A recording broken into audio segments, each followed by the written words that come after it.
distinguished guests, brothers and sisters, ladies and gentlemen, friends and enemies. All right, welcome to this week's episode of Make It Plain podcast. We're going to have an interview with Nels Abbey after the break. Nels is a columnist, public intellectual, has written a book called Think Like a White Man, and also has a book coming out soon, actually, on hip hop MBA, using hip hop as a model for thinking how we think about economics, etc. And also started something called Uppity. Every month they're going to have events at the Africa Centre in London. And the first one is the Trial of Dominique Samuels, our friend from the pod. After the break, we're going to talk to Nels. Before I went to open up, was talking about, some of the things that happened. One of the things that's happened this week is the end of Black Employment Month. And as you might be able to hear from my voice, I'm not well. I can make lots of arguments against Black Employment Month, but one of them is just practical. There's far too much stuff gets slammed into 1 month, and you end up running up and down the country, catching bugs and illnesses, and just being run down. So appreciate all the invitations. Appreciate the invitations you don't usually get. You only get in Black Employment Month.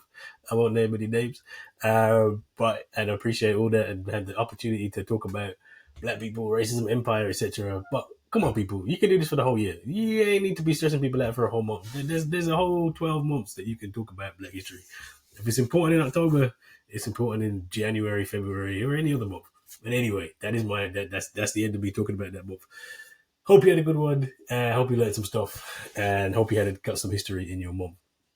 The thing that I wanted to open up with today is not something I really like talking about, but I always get asked about. And because I always get asked about it, I end up talking about it. And this would be that beastly royal family. Yes, the number one symbol of white supremacy in the world. I did think about one day I'm going to run, I'll do a top 10. What are the top 10 symbols of white supremacy? Number one will certainly be the royal family, the British royal family. I have to think about the other 9. But this came up because King Charles has visited Kenya, the first state visit I think he's done as king. I don't know if he's done it on purpose. Probably they love to recreate history, but his mother found out she was queen in a treetop hotel in Kenya. That's when she got the news. She was in a treetop hotel in Kenya in the 50s, where she learned that she would be the queen of the empire. And so it's probably not a coincidence that this is the first trip he's gone on. I was getting calls from different media outlets because there was calls for him to apologize, for King Charles to apologize for the atrocities that Britain committed in Kenya in the past. And he gave a speech, and guess what? Man didn't apologize. Just said there was deep regrets for and mentioned some atrocities and said there were deep regrets. That's when they don't want to say sorry. They just want to say they want to kind of make it look like they're apologizing, but not apologizing. Do that PR move. So he gave some nonsense speech where he's saying, "Oh, the sins of the past, etc., etc. Need to move forward and build closer ties." I don't even know what to say. I'm not even mad at the. You can't be mad at, it's like if you get bitten by a tiger. That's just a tiger being a tiger. You can't be mad because that's what tigers do. And if you get white supremacist by a white supremacist organization, then what do you expect? Like, what do you think the king is going to do? Like, you really think the king of England is going to go walk up to Kenya and say, "Oh, I'm so sorry for our racist past"? That's not going to happen. They're going to do what they're going to do. They do this nonsense. They do this nonsense dance all the time. So this isn't even a criticism of the king. Like, this is a criticism of us. What are you expecting? Like, what do you actually want? Like, I was on some TV show and they're asking, like, well, people, what can you expect? What? I don't expect nothing. Like, let's say he had turned up, said sorry. Who cares? Would this have made your life better? Would this made the average Kenyan's life any better? Like, why are we even putting any faith, whatever in what King Charles has to say? It's the 21st century. The idea of a king is frankly ludicrous. The idea of the Commonwealth, which Kenya still puts itself, is frankly ludicrous. Quite honestly, the idea of him going on a state visit is frankly ludicrous. While I was sitting there, I think it was Canadian TV, CBC, the Canadian Broadcasting Company, I was sitting there waiting for the segment. And they're showing all these images of the king and he's going around and smiling natives. And I'm like, what? what year is this? Are we in 1950? Like, is this the year of the Mau Mau uprising? Like, I'm like, what am I watching? And we're all there going, oh, is he going to apologize? Please apologize. Please apologize. This is going to make so much difference to my. Shut up, man. Like, we need to do better. I'm going to be honest. We need to do better. We shouldn't give the one what this man got to say. So I say, oh, apology is meaningless, utterly meaningless. Well, I take that back actually. Apology isn't meaningless. The reason they won't give an apology is because to give an apology means to accept guilt. So what they don't want, and we have to remember, the king isn't the king really of anything. He's just a symbolic king. He's about as powerful as the king of pop or the king of rock. Or he may as well dress up as Elvis Presley. That is the power that the king has. Nothing. He's a puppet. He's a showpiece for the government. And the reason that he won't apologize because it's not the British government's policy to apologize because they don't want to be sued, right? They don't want reparations. Once you admit that you've done something, then you are liable to pay for that, to pay for that wrong, right? So that's why they won't do it. So like, apology can be a route to something, which is why they don't do it. But the whole point here is that what we actually need is reparations. What you actually need is to restore. What you actually need is to not just to say sorry, or King, I'm sorry, who cares? What you want is actual process of reparatory justice. You want that's meaningful.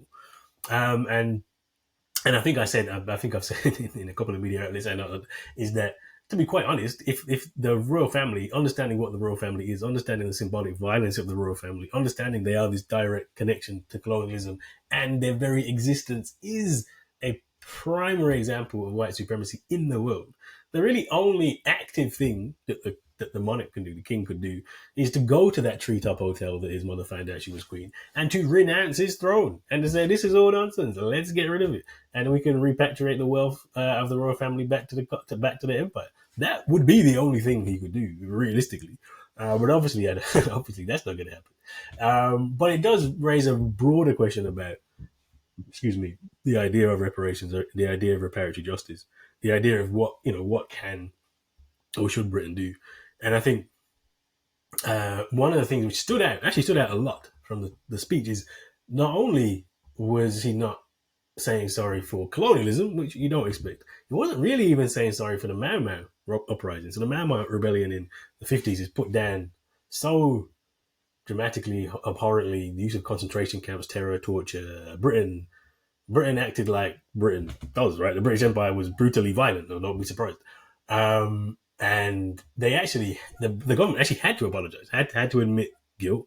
There were 44,000, there's a case brought to sue them for the wrongs, 44,000 families. In the end, only just over 5,000 families got paid out, and actually did pay out a reparatory settlement for the torture that was done. But this is the problem with that settlement. This is I think, early 2013.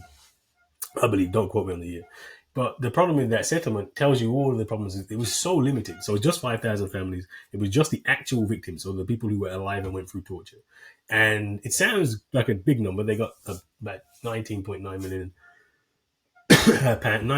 million pounds in the payout. But it's for 5,000 people. I mean, that's like £4,000 each, less than £4,000 each. What kind of reparatory justice is that? That's not repairing anything. That's not doing any damage. That's not repairing any damage at all. It's a token payment, a token gesture. And even though the government had to apologize, then Charles still can't even apologize for that. I mean, that was all he was talking about in his speech, the past atrocity. So you just end up in this place where we campaign, we get this, and the victories we do have are so minimal anyway. When we talk about reparations, we talk about Kenya. Kenya is not just Mau Mau, right? Kenya, that's definitely an atrocity. But Britain was a colony of the United Kingdom. It was completely and utterly exploited, abused, overused, etc. Still continues to be so. Again, the idea these are in the past. I mean, this is the other thing about this framing, is that this stuff is in the past. It has happened. It has ended. We apologize. Maybe we give a little bit of token money and move on and build a closer relationship. What the hell is a closer relationship? Kenya, like the rest of the African continent, is in a situation of poverty because not just of the history, which is a history certainly of abuse and colonialism, but of the current practice of colonialism, neo-colonial trade policies, the Commonwealth itself, these things which keep countries poor. So I'm saying, this very notion that you're going to invite and welcome this symbol of white supremacy, and although King Charles is a symbol, the system of white supremacy is very much a real system. It kills people. It kills people in Kenya today. right? The idea that you would welcome him, want an apology, want to forge closer ties, still be in something like the Commonwealth, which is just the old British Empire with rebranded. This is the problem. Like that we think this is some kind of solution, right? No, no, no, no, no, it can't be.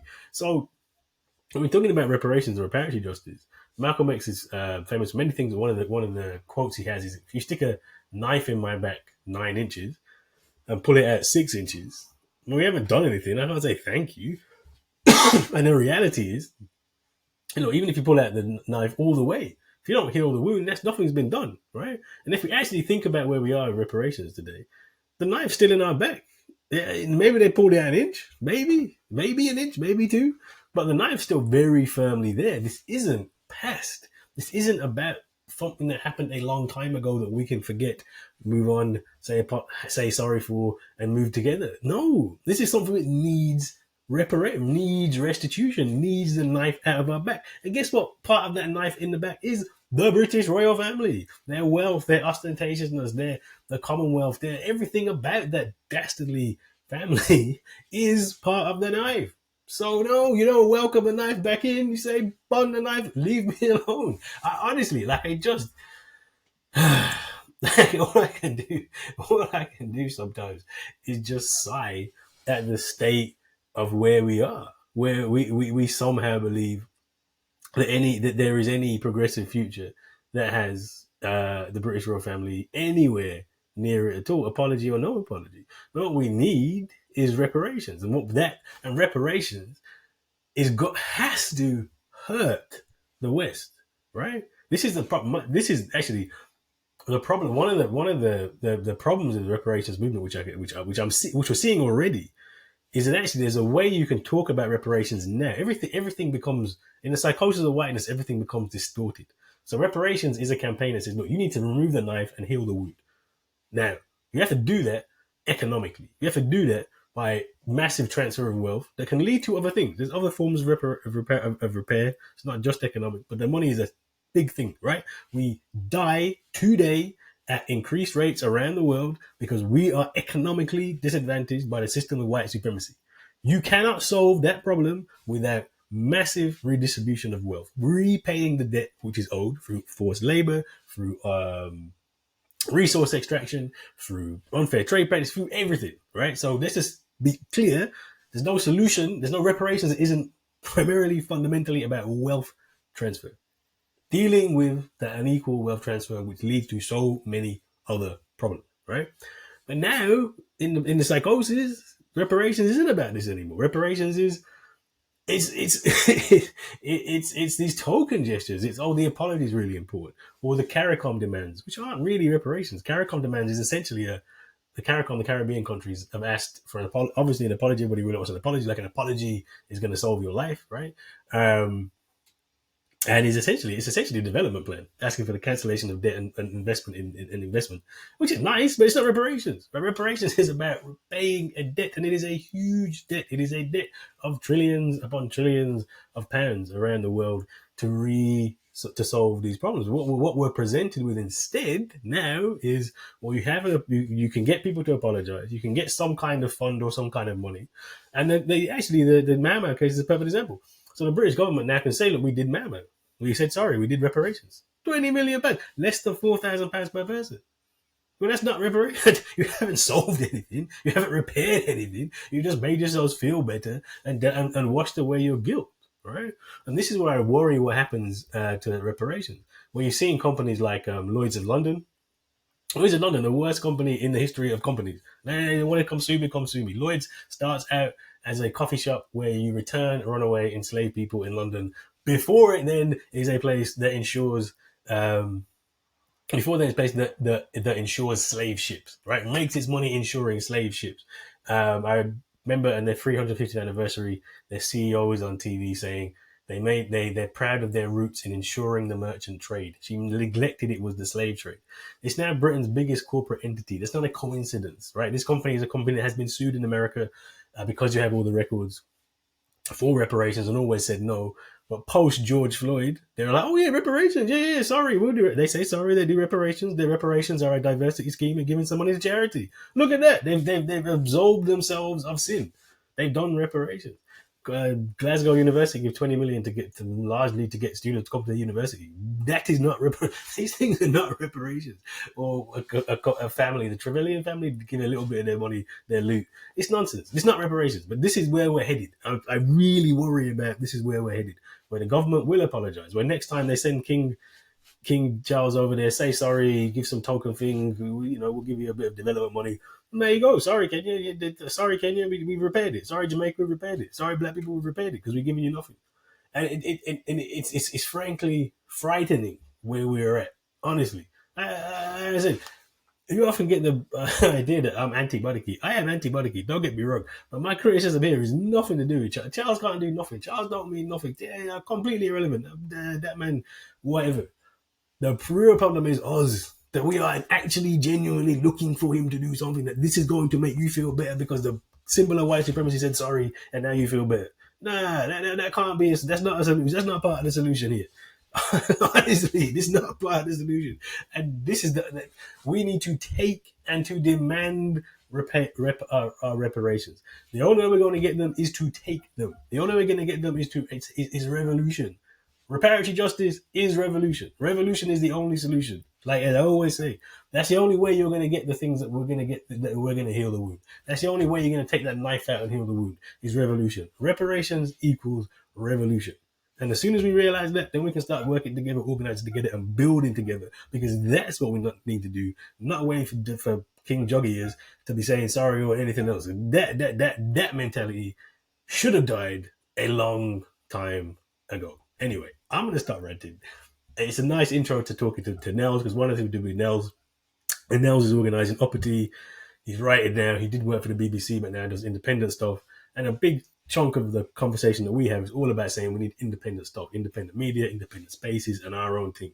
So certainly, I hope you enjoy this conversation. Nels Abbey, like I said, writes for The Guardian, is doing Uppity every month in London at the Africa Centre. Also has a new book coming out, and just an all-round great public intellectual that you need to hear from.